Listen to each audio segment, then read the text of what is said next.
Really happy to be here in Haarlem, Netherlands with Doctors Matthias Rath and Dr. Alexandra Niedzwiecki. Hello. Thank you for joining us today. And I'm really excited to get your perspective. You've been sharing some things before the interview here with your treatment protocol. Before we get into that though, I'll start with you, Dr. Rath. Would you just share your education and how you got into medicine? These are two different questions. I got into medicine because I come from a very humanistic family, and it was a vocation, an interest to help others. As I moved along, I realized, of course, that medicine is something different.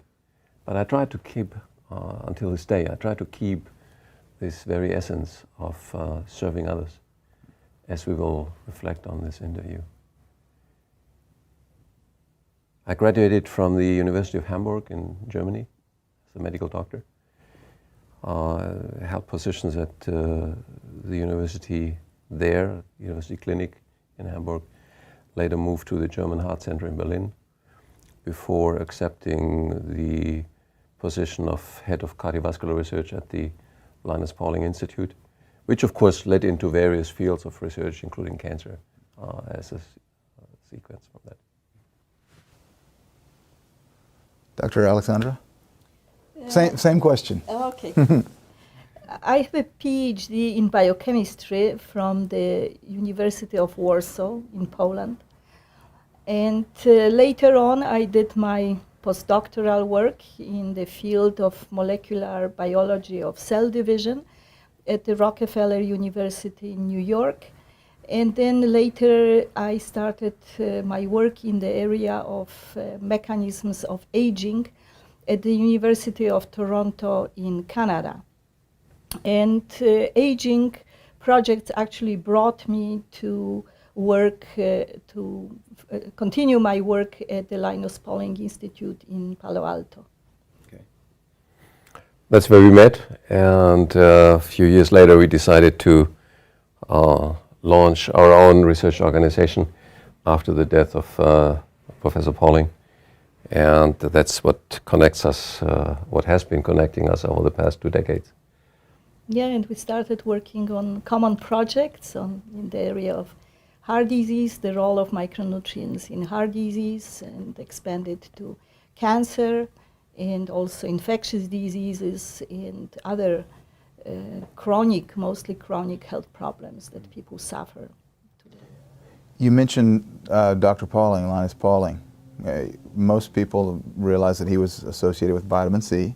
Is this, when you mention micronutrients, is vitamin C a micronutrient, or what exactly do you mean by micronutrients?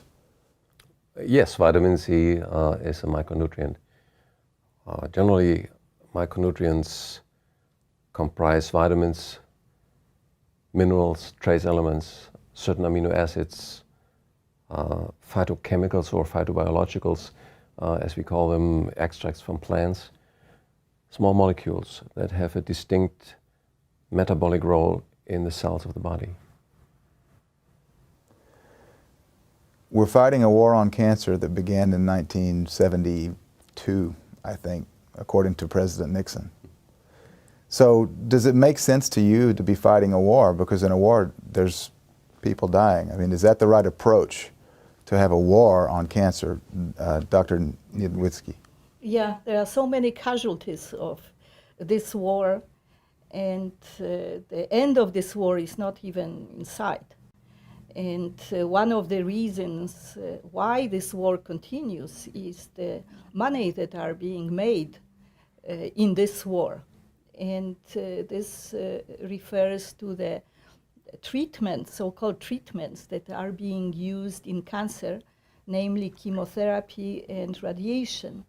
Chemotherapy uses the most powerful toxins known to humans.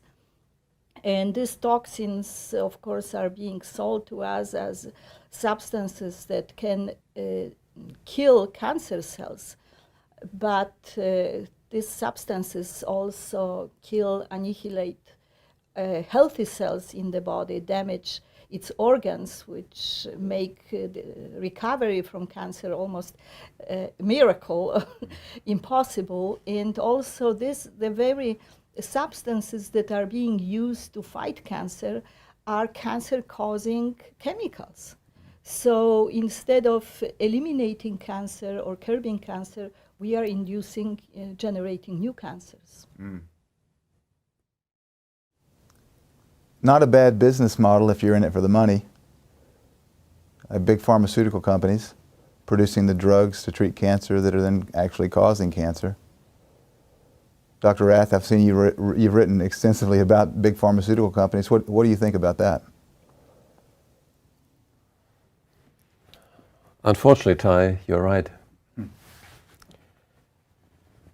We all think that the pharmaceutical industry has been around for ages to take care of the health problems of humanity. Try to alleviate suffering and prevent death.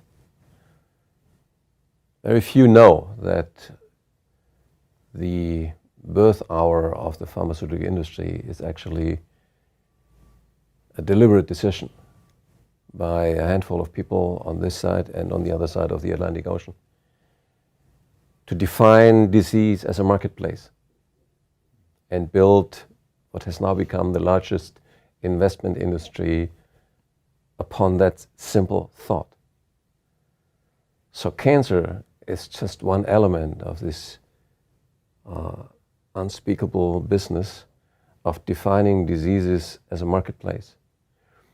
Everything else that you see today around the pharmaceutical industry, the tremendous profits, the inability to eliminate diseases, the propaganda war from that side that they are actually making progress in any disease, all of that comes from the fact that it's a business model, an investment industry that thrives on the continuation of existing diseases and the launching of new diseases. And Dr. Niedzwiecki just mentioned one trick that they use. They produce patented synthetic drugs from which they know that sooner or later they cause new diseases by the mere side effects. So as you say, it's a fantastic business model. And maybe one aspect is important too for the audience, and that is the principle of patentability. In other words, once you define a business as an investment business, you have to define the return on investment. In the pharmaceutical industry, these are patent fees, royalties. And then the next step is, how do you get a patent? You only get a patent if you do something new. And most of the patents in the pharmaceutical industry therefore relate to synthetically defined new drugs, artificially created. In other words, the body doesn't know them, these molecules, and treats them as toxins. And in many cases, our organs are not able to detoxify them, and there you have it. As a result of this business model of being an investment industry, you have this avalanche of side effects factored into this business model.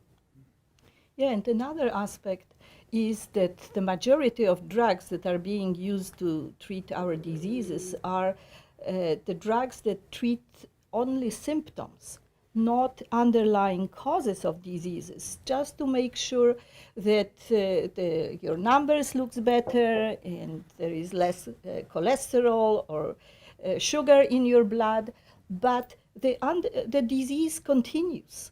So this is symptom-oriented medicine, contrary to what we've been working on, which is cause-oriented approach, where we look what is the underlying cause of diseases or health problems and eliminate their causes. And the other aspect is also a monopoly on treatment. Only pharmaceutical conventional medicine is the medicine that is officially approved and acclaimed, and people who try to find other solutions are have difficulties when it comes to insurance coverage and other problems. So maintaining monopoly on treatment is also one of the ways to protect and grow this business. Because it's an investment business. Yes, of course. Yeah. Yeah. It's sad that people's lives are being lost because of money, because of the underlying greed of the industry. You mentioned chemotherapy, and Dr. Rath, you just were telling me before the interview, you were recently in Auschwitz, and is it true, I've heard that the origins of the first chemotherapy drugs were from the World Wars, the gases that were used in the World Wars. Is this true? It's very true. The first chemotherapy commercialized by Bayer was actually the same substance that they produced for the German army in World War I. It was mustard gas. It was the replacement of one molecule in this gas molecule from being used as a tool of mass extermination. A chemical weapon is a weapon to kill thousands at one time. And few years later, this substance turns up as a chemotherapy drug. It underlines again the principle of business. You can produce and make millions by selling weapons to the army, and then when the war is over, you look for new applications of this drug. In this case, the unfortunate decision was taken to apply it for the alleged treatment of cancer. In fact, as Dr. Niedzwiecki pointed out, it is a business model, it's not a treatment. The intention is to give the impression that something goes away, and it may go away for a few months, but the real mass mega death in the field of cancer patients is happening after 6 months or 9 months, when this initial effect of doing away with the tumor breaks down and the cancer comes back massively, even more than before, because now the immune system is dead, and no one talks about that. So yes, we were in Auschwitz because we have a friendship with some of the survivors that are still alive from that time. And it is, since you asked me this question, I may just spend a moment on something that is very little known about Auschwitz. We've been told in the history book it was a camp that was built to annihilate Jewish people and Slavic people and people that the Nazis didn't like in the conquered countries.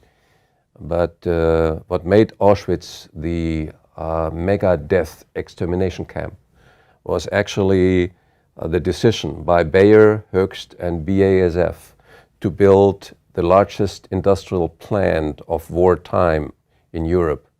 It is called IG Auschwitz, a 100% subsidiary of Bayer, Höchst and BASF. And the plant was 8 kilometers long, about 5 miles long, and 2 miles wide. So it's a giant industrial area. And the Birkenau concentration camp, the huge camp that was featured in Schindler's List in that movie, was a deliberate decision to supply slave labor for the construction of this industrial plant. So without the interest that we just touched upon, that put profits over lives, Auschwitz would never have had this meaning.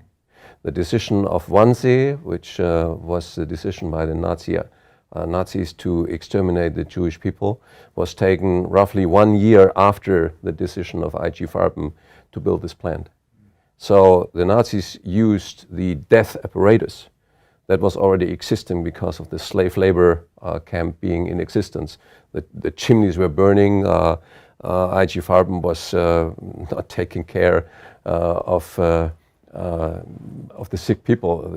After 3 months on average, the people were emascerated, and so they were just put to the gas chamber and shut up in the chimney.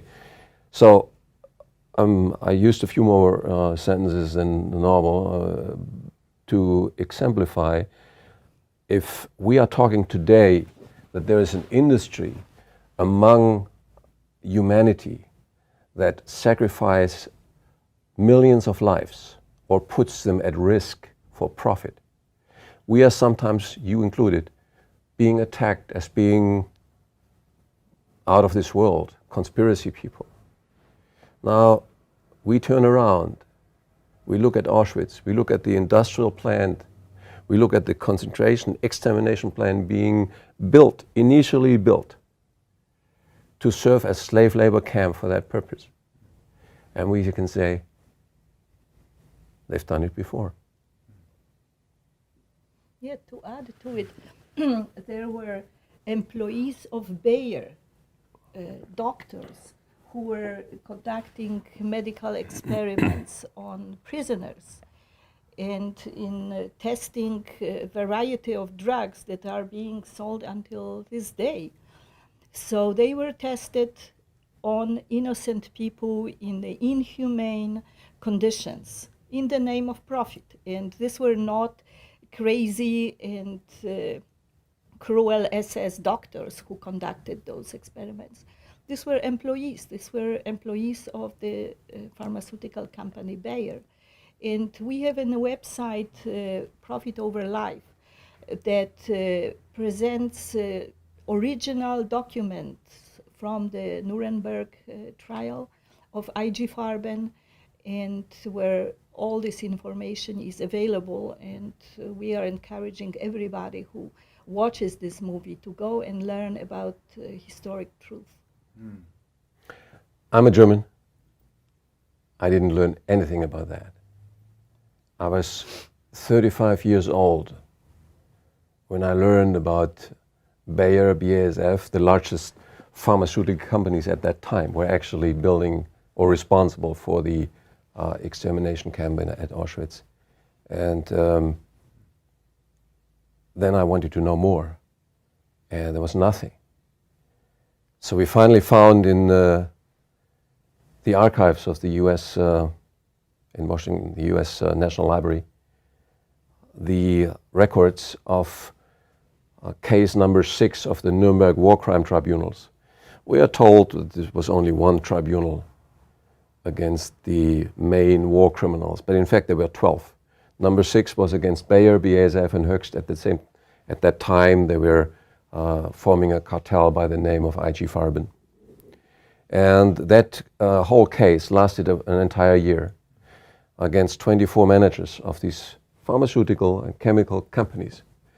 And it showed that they were largely financing the rise of the Nazis to power, that they supplied 100% of the raw materials so that the Nazis could lead their war, including 100% of the synthetic gasoline, rubber, 100% of the explosives.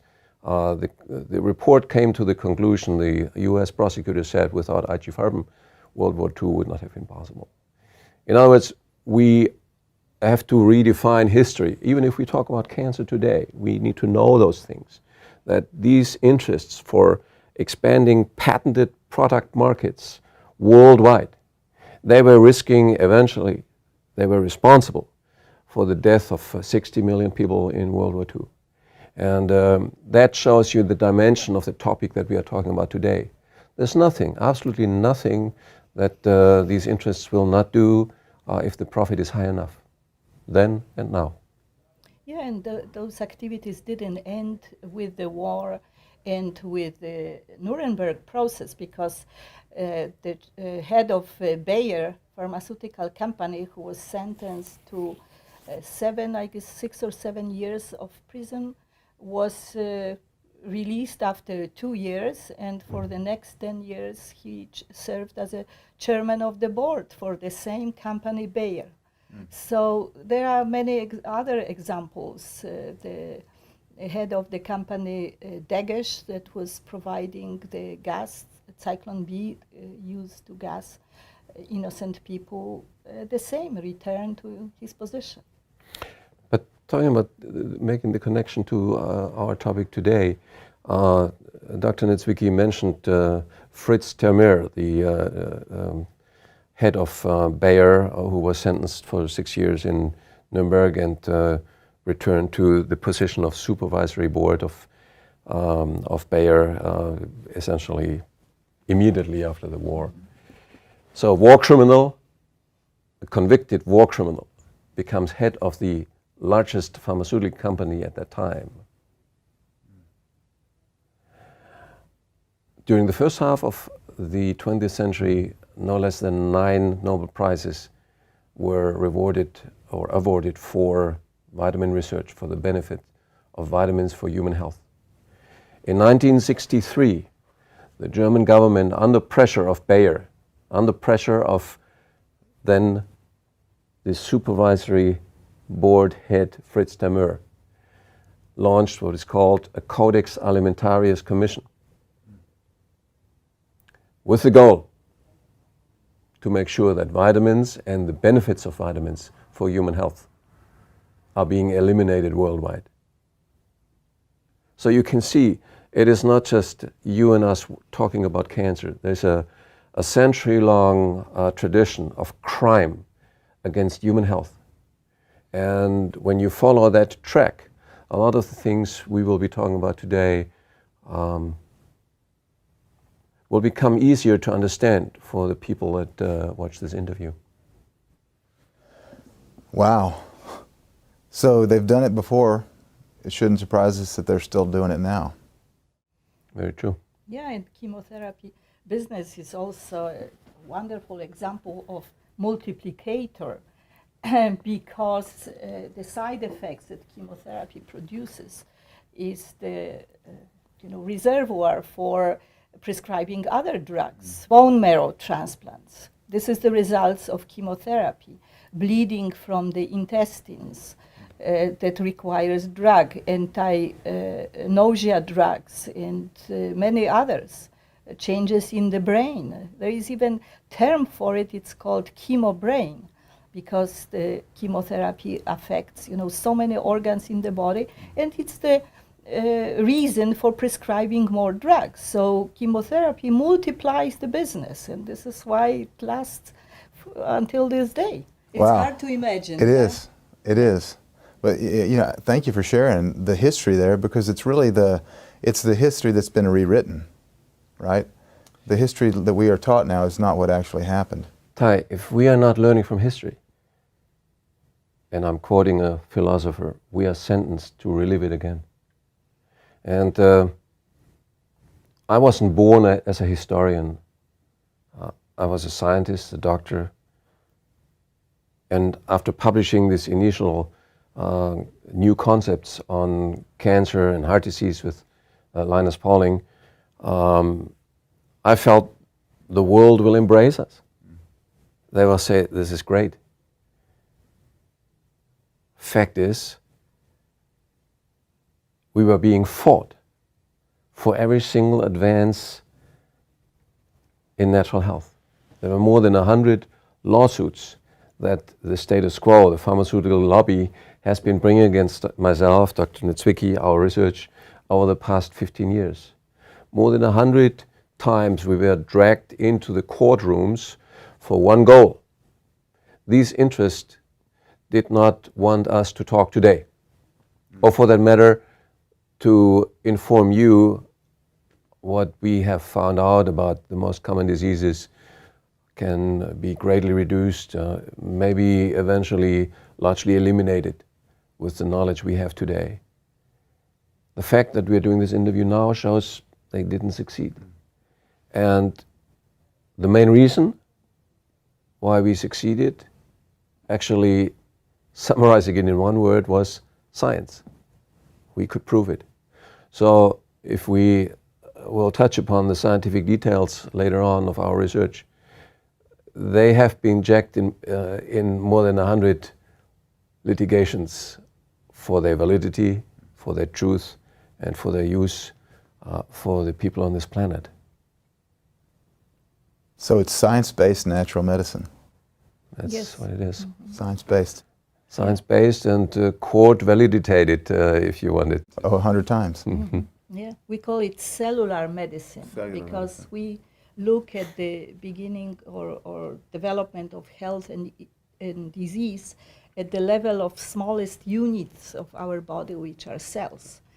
And our study shows that the underlying cause of majority of chronic diseases that develop over years or even decades, is the long-term deficiency of micronutrients, vitamins, trace elements, some amino acids, or other active components which cause dysfunction, cellular dysfunction, that with time turns into a diseased organ and disease.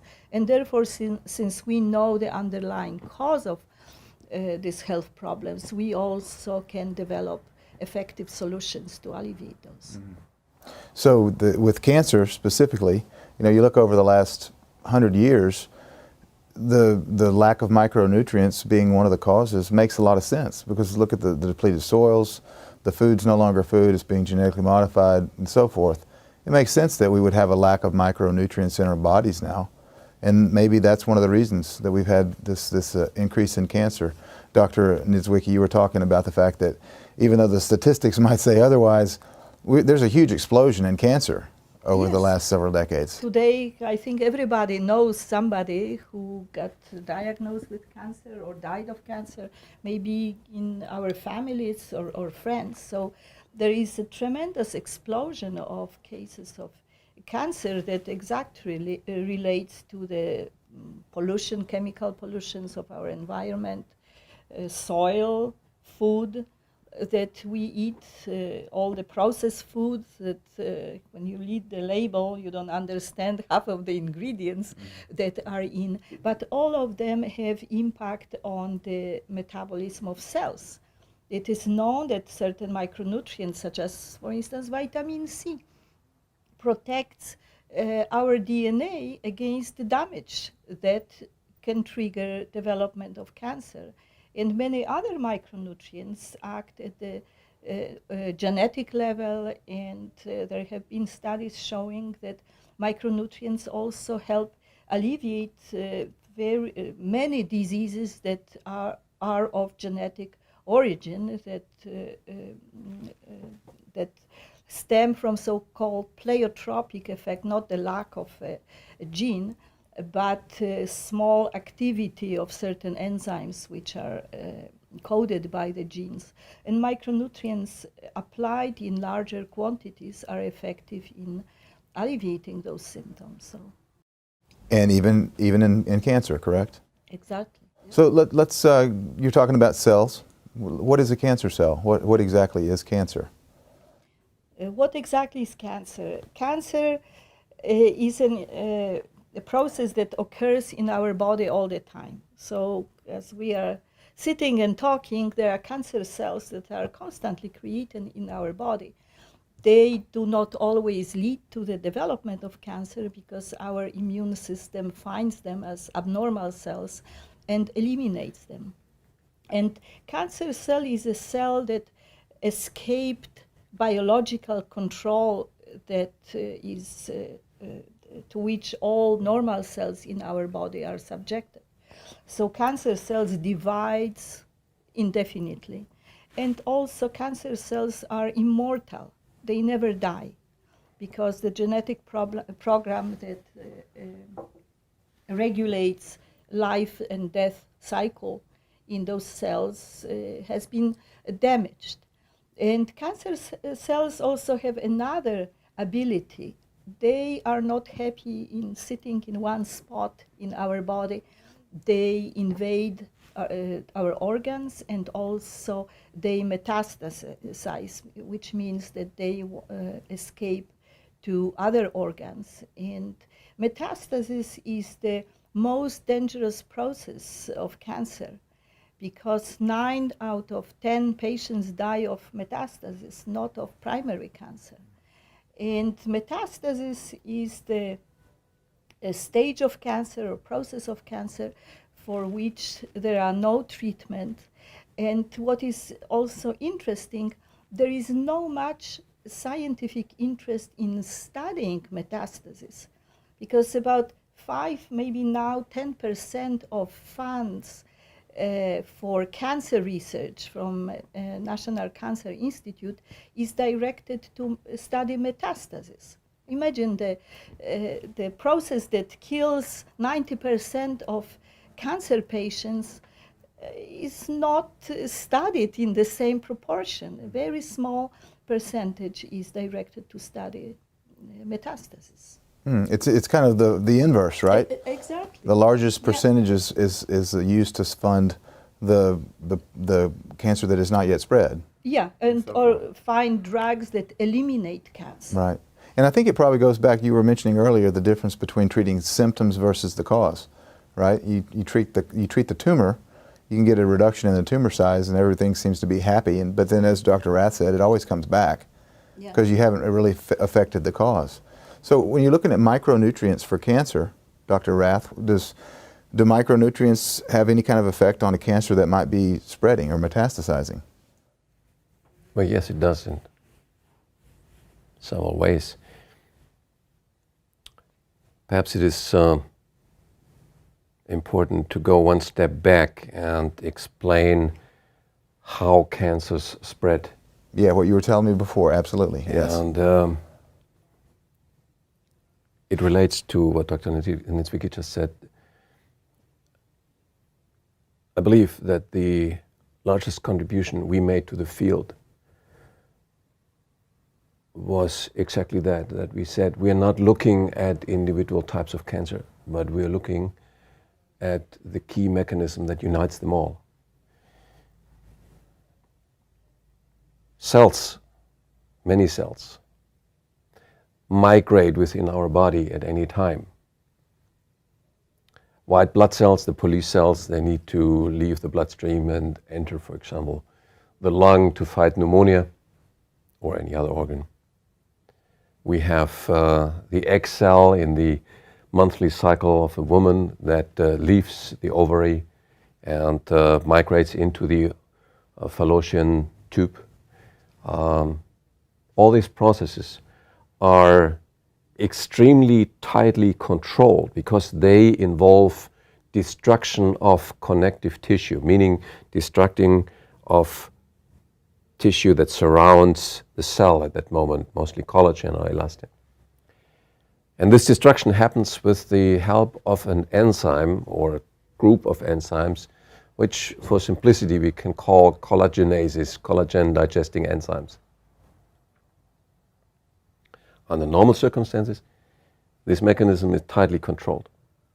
Cancer cells use exactly that mechanism, exactly the same group of enzymes to make their way through the body, to migrate through the body. First in their environment, we call this invasion, so the tumor grows and spreads, let's say, within the organ of the liver. And then ultimately to migrate into other organs, and we call that step metastasis. In each case, it's the same type of enzyme that paves the way of the cancer cell or cancer cells to migrate.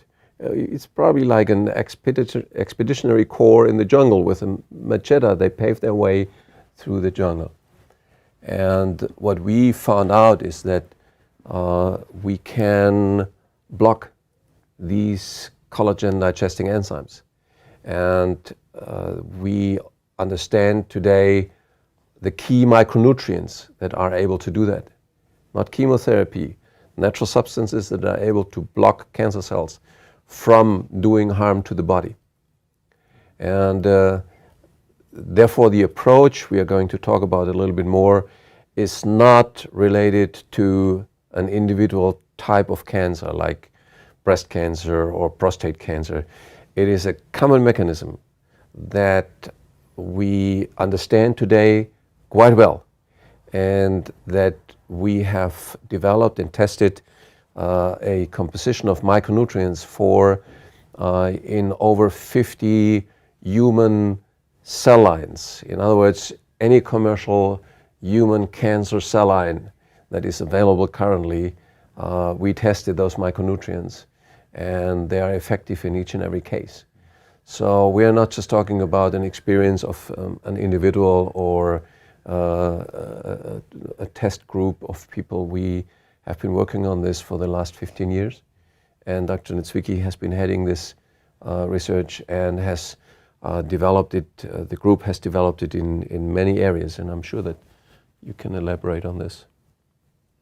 Yeah, we published over, I'd say, 100 publications, scientific publications in the area of cancer. And like Dr. Rath pointed out, that our goal was to control the main common mechanism that cancer cells use to spread in the body, to metastasize, but also the same mechanism, which is degradation of connective tissue, is being used in the process of angiogenesis, which is formation of new blood vessels that feed the tumor and support tumor growth.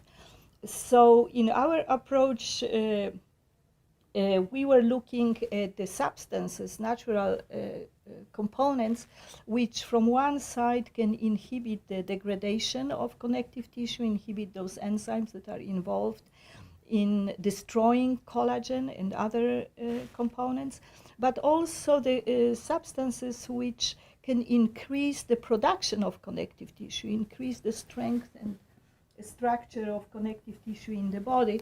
And the group of natural compounds includes, of course, vitamin C as the essential nutrient without which collagen cannot be produced in our body, and humans lost the ability to produce internal vitamin C, and also several amino acids and plant extracts and some trace elements. So this is the group of natural compounds that work together in the synergy.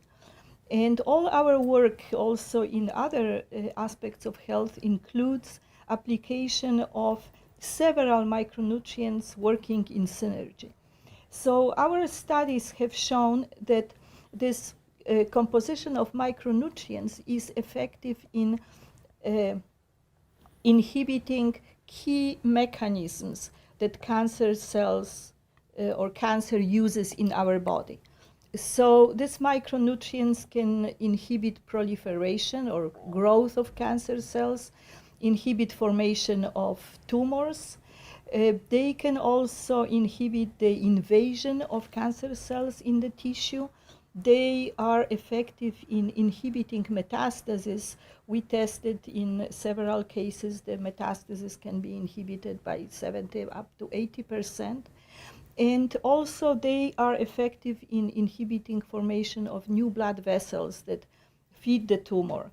Interestingly, this natural mixture of natural compounds is also able to work at the genetic level in cancer cells and convert them from cells which are immortal into cells that start dying. And so these micronutrients can induce natural death of cancer cells called apoptosis. And we also published lots of studies supporting this type of finding. So if we can, what is the beauty of using nutrient synergy is that several mechanisms that are involved in certain pathology can be affected at once, making, in case of cancer, more difficult for cancer cells to escape this control.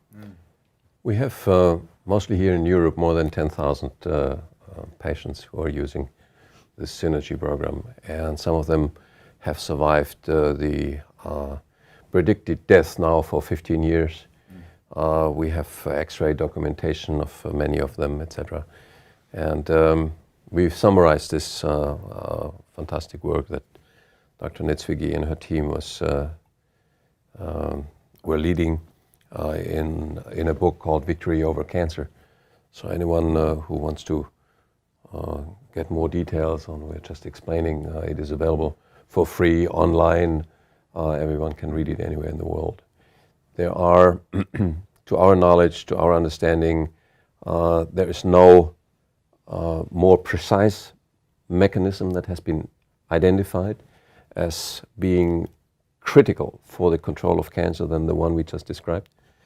There's no program that we are aware of in the field of natural health that is more effective in controlling cancer in vivo in humans. We're not giving a guarantee, obviously. That would be not what we ethically should do. But we know that there are no science-based programs in natural health that are more effective as we speak. Why are we not more outspoken about it? Well, in many cases, patients come to us after they have already done chemotherapy and it didn't work, or they had radiation, didn't work, so they come to us with the hope, now you can give us a solution. But in most of these cases, the immune system has been destroyed. So in those cases, micronutrients are only able to have a limited effect. So what we understand is that in order for having a maximum chance of fighting and overcoming cancer, we need an intact immune system. And that too makes the current approach of chemotherapy so unethical. It destroys the chemotherapy, the first organ that is affected, actually the target organ is the bone marrow. The destruction of the generation of defense cells, leukocytes, etc., are built in the bone marrow. So from the very onset, from the very planning of chemotherapy, from the very scientific approach, it is a deception. It is an unethical, deceptive business that creates illusions for millions of people, and every scientist involved in it. I'm not blaming the doctors. They sometimes don't have the education to go at that length. But every scientist knows that it is a huge fraud. And those who say they don't, they should quit the job of being a scientist. And education is the key for patients, for doctors, for everybody. And this is why we emphasize the importance of importance of education in the area of natural approaches to health.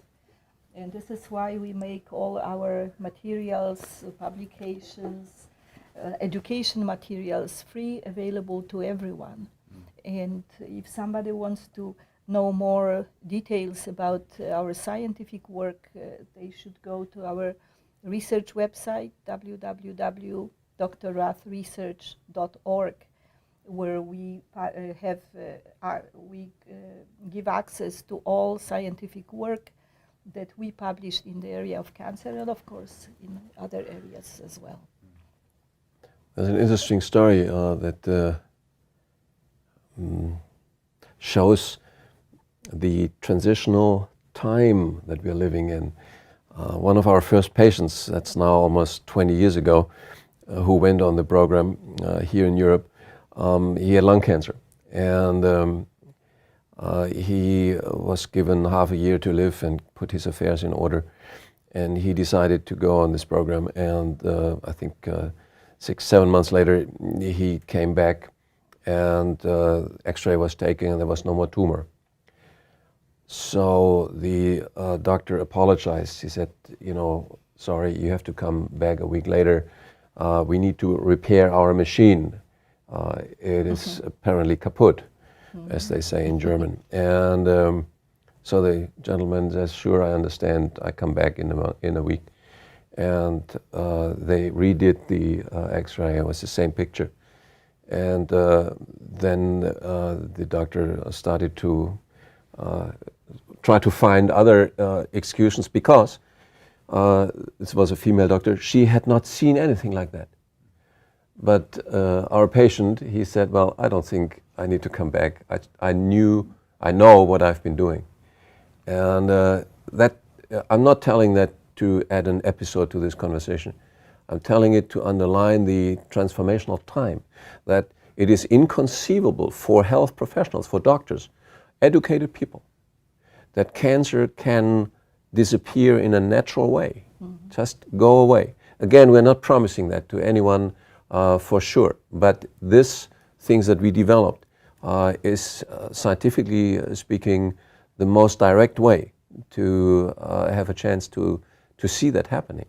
Yeah, and we confirmed it in so many different models, not only in vitro studies, but also in vivo studies, and we look at different aspects of it, using the same methods, the same tools that pharmaceutical industry is using in testing, developing their drugs. So we are not using any magic testing systems, not. And our studies are approved in peer-reviewed journals. So, but yes, it's a change of perception that natural substances can be effective in controlling many diseases, many pathologies, and it's a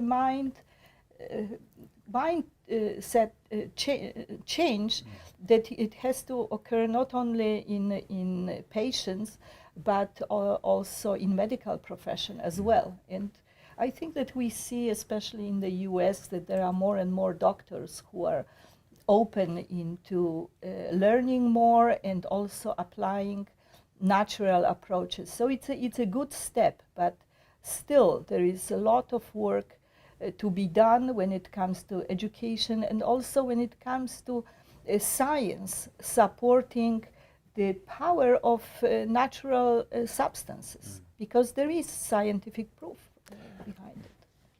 Take this example that I just mentioned with this lung cancer that disappeared, and that couldn't be understood by doctors. Our research shows we now understand what happened, because micronutrients give, in layman's terms now, give the cancer cell two options. Either you think about how you operate properly and become a healthy cell again, or you die, you commit suicide. And this is this process that Dr. Niedzwiecki said, apoptosis. And that happens at a genetic level, and we understand quite a bit about the regulation, how micronutrients go directly to the core of a cancer cell, to the DNA, and challenges the inner sanctum of this cell into this process. Of course, it is not an intellectual deliberation, it is a forced biological interception. Either you function properly or you commit suicide. And that's really powerful. That is something that no chemotherapy drug or no synthetic drug can do. And of course that is, again, is a sign for the real power of natural health. These regulatory processes, they didn't appear in a reagent glass or a petri dish in a laboratory of the pharmaceutical industry 20 years ago or 5 years ago. These are processes that nature developed over millennia, and this is why they function so distinctly. And we're just about to learn how they work and what substance we need. And that is another aspect that we like to emphasize. There are those among our friends in the natural health field that advocate mega doses of vitamins, that you just take one vitamin, for example vitamin C, and you give it in dosages of 100 or 200 grams a day, etc. What our research shows is that we, in order to have a maximum effect, as Dr. Niedzwiecki already indicated, we need to understand how these micronutrients work together, like the artists of an orchestra. And when the music plays, that's when we have the maximum effect. And that's what we call synergy, and that's an essential part of cellular medicine. Yeah, and in this aspect, vitamin C megadoses, we also compared in our study the high dose of vitamin C with the vitamin C used in much lower those within this nutrient synergy complex, and the synergy works better. Not mentioning that with using multiple nutrients, we can address several mechanisms of cancer at once. So the final effect is it's much better and wider, more pronounced. So could you kind of reiterate these micronutrients that cause cancer? They stop cancer cell growth, they stop the spreading, they stop the blood vessel, the new growth of new blood vessels, the angiogenesis, and that also cause the apoptosis, the programmed cell death. What are these nutrients that have the synergistic effect, like the orchestra? What are the components of this? This is vitamin C for simple reasons, since we are targeting the stability and integrity of connective tissue. Without vitamin C, connective tissue cannot be produced. The other compound of this synergy, very powerful component, is amino acid lysine. Lysine is an inhibitor of those collagen digestive enzymes, but also lysine is a component of collagen. 1/3 of amino acids in collagen are lysine and proline. So it is important that they are included. And lysine, similarly to vitamin C, is not produced in our body. It only comes from the diet. We are also having other components like N-acetylcysteine. We are having trace elements, including copper, selenium, and we are having the active component from green tea called epigallocatechin gallate, or EGCG for short, and quercetin. So this is the mixture of several components. You can find the information on our website.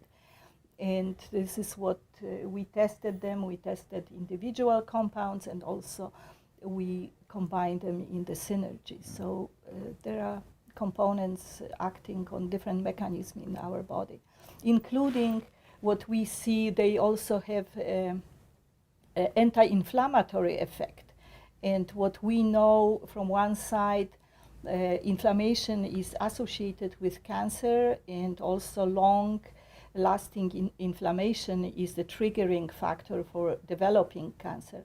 And these micronutrients are also effective in addressing this important aspect. So this is this pleiotropic effect of micronutrient synergy that we are working with. When we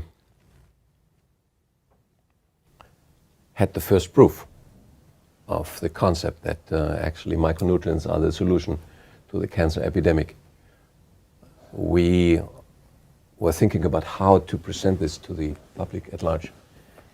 And we decided to go into USA Today in 2002 in March, and the largest circulation newspaper at the time. And they didn't want to publish. So we said, well, but we just presented this information at the breast cancer conference in Miami, in Florida. So why shouldn't you publish things that are there in the scientific community? So finally they did.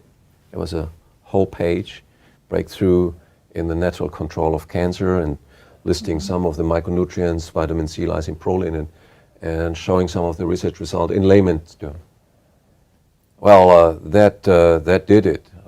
It triggered the war against this breakthrough that I just mentioned before, with more than 100 lawsuits, mostly focusing on cancer. The American Medical Association gave media alert about Dr. Rath and his research institute that no media should be publishing anything about our results. And I thought, how could you deal with such an unethical approach? And we took out another page in a newspaper, a US newspaper, and I wrote an open letter to the president of the American Medical Association saying, well, you are heading an organization that is supposed to do good to the people of America. Here is some advanced research that can actually help benefit millions of people, and you are opposing it. Why is this? And I printed his email address at the bottom, and encourage the readers to send their comments to the president of the AMA. We've never heard anything about them, so we assume that he got a lot of mails at the time. I'm telling this not to brag about this battle and some nice episodes. It tells again that it is extremely important to state the truth, to fight for the truth, and this is why we appreciate you coming to us and interviewing us at length on this process, because it is a courageous thing that you are doing, Ty, and not just with us, but with opening up this curtain of deception and lies about cancer and for that matter other diseases, and giving the people of America and the world a chance to see through that maze of deception and make their own choice. I think it's you must be complimented. I'm complimenting you for that. Thank you. Yeah, Thank you. because now it's I think it's even more difficult in fighting for scientific truth, because in old days, before pharmaceutical industry was created, it was more convincing others to accept the concept. So this were mostly fighting somebody's egos and careers. But now we are challenging the most powerful industry on earth.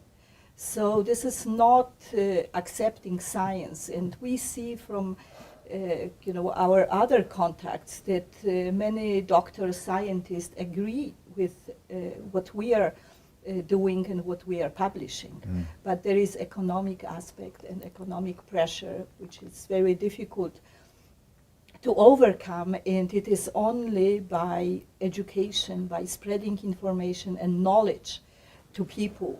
This is how we can change it. That's with our group, The Truth About Cancer, that's our goal, is to educate, which I appreciate everything that you've shared today because it's very educational. It's to eradicate cancer, which I think that using approaches like this, that's possible. But it's also to expose. Yeah. That's the 3 E's. And so we want to expose this beast. And it really seems to me that the real war is actually being fought against people that are offering natural treatments for cancer. I don't think there's a war against cancer. I think it's a war against natural treatments. That's very true. And there's a reason for that. We talked about concentration camps. They are surrounded by a fence. If someone tries to escape the fences of the modern concentration camp, the ones that confine the cancer patient within the perimeter of conventional thinking, of chemotherapy thinking, they are being haunted. How many court cases have been filed around the world for withdrawing custody of parents who went into natural health, as opposed to staying within the confines, within the fences of conventional chemotherapy treatments? It's nothing else. The dimension of a child dying in a concentration camp or dying from leukemia that is being intoxicated by chemotherapy as opposed to choosing natural paths are the same. The parents are losing a child. The family is losing their future. And that's the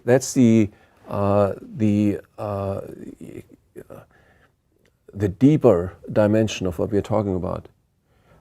That the same interest groups that have proven again and again in the past, namely the pharmaceutical investment business, how ruthless they are still around, trying to fool us, trying to tell us, well, believe us. Why should we? If we don't have the courage to liberate ourselves, then we will not make progress.